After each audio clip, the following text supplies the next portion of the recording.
Ingat, ada adab, ada akhlak, itu beda. Awas, hati-hati, ada yang salah paham tentang akhlak. Nggak bisa bedakan apa akhlak, apa adab, itu lain. Kalau adab, itu nilai kemuliaan yang didapatkan lewat proses pendidikan. Belajar. Kemudian membentuk peradaban. Karena itu saat syarat untuk mendapatkan adab dan peradaban, itu syaratnya bukan iman, syaratnya belajar. Makanya di Mesir ada peradaban dulu, peradaban Mesir, peradaban Mesopotamia, ya, peradaban Yunani. Apakah saat itu beriman semua? Belum tentu. Kalau dia mau belajar, dia bisa mendapatkan adab dan bisa membangun peradaban. Makanya banyak orang beradab di Jepang, banyak. Disiplin, ngantri betul, Pak. Jadi kalau benar-benar antum masuk ke tempat gak ngantri, ketahuan antum gak beradab. Bahkan untuk naik eskalator pun dibagi. Kanan untuk yang buru-buru, kiri untuk yang stay tinggal. Nggak bisa antum ngobrol kanan kiri itu. Di sebagian eskalator dipersempit cuma satu aja jaraknya, satu orang aja.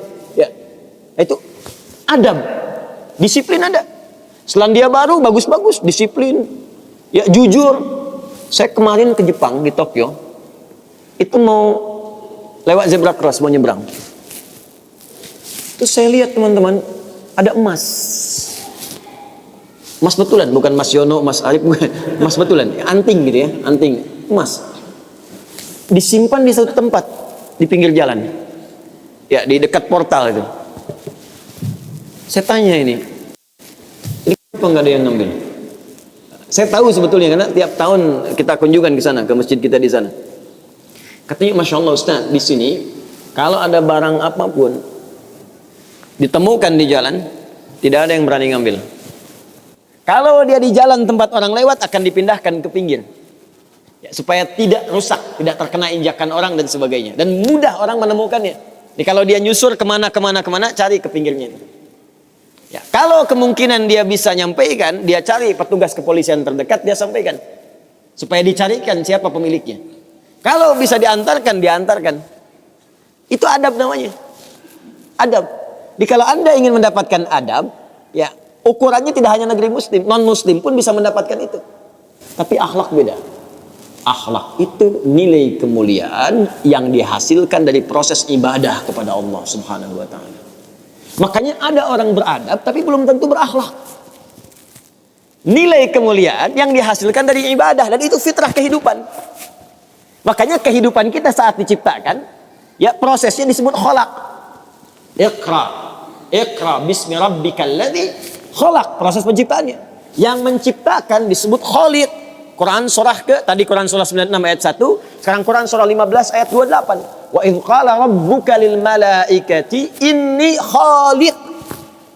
khaliqum basyara. Di proses penciptaannya disebut khalaq, penciptanya disebut khaliq. Makanya Allah disebut sang khaliq. Kita makhluk.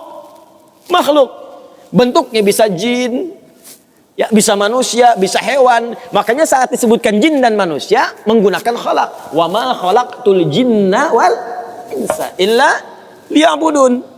Karakter itu, ya, karakter kemanusiaan kita, fitrah kita hidup. Kalau ingin mulia, maka diharuskan ibadah, liya'budun, ibadah. Supaya apa? Mendapatkan akhlak. Akhlak senapas dengan khuluq.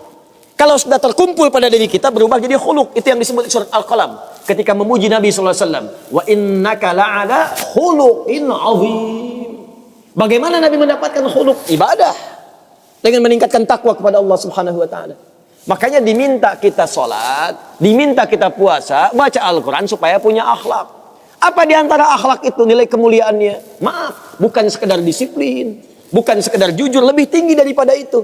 Bagaimana meninggalkan semua yang tidak baik, khamar tidak baik, zina tidak baik. Hati-hati, zina nggak bagus, khamar tak bagus.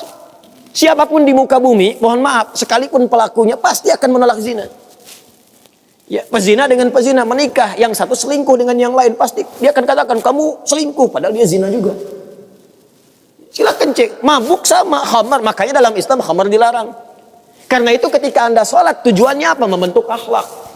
Apa diantaranya? Quran surah ke-29 ayat 45. Utlu ma uhya ilaika minal kitab wa aqimis shalah innas sholata tanha anil fahsya'i wal munkar. Fahsya itu perilaku buruk dari syahwat. Ya, pornografi, porno aksi, zina, LGBT, transgender, macam-macam itu fahsya. Mungkar, keburukan yang diingkari oleh hati, sumbernya nafsu perut dan akal. Membunuh, merampok, korupsi, ya, berdusta, kolusi, macam-macam mungkar. Ini sifatnya akhlak. Makanya mohon maaf kalau Anda katakan orang Jepang berakhlak, orang Selandia Baru berakhlak, itu Anda kurang pengetahuan. Beradab betul, berakhlak belum tentu. Karena di sana disiplin tapi mabuk jalan terus. Zina biasa. Itu bukan akhlak namanya, itu adab. Itu adab. Jadi kita mesti bedakan mana adab, mana akhlak, itu berbeda. Ya, karena itu orang ibadah, kalau benar ibadahnya pasti berakhlak. Jelas? Kalau orang belajar mungkin beradab, tapi belum tentu dia berakhlak.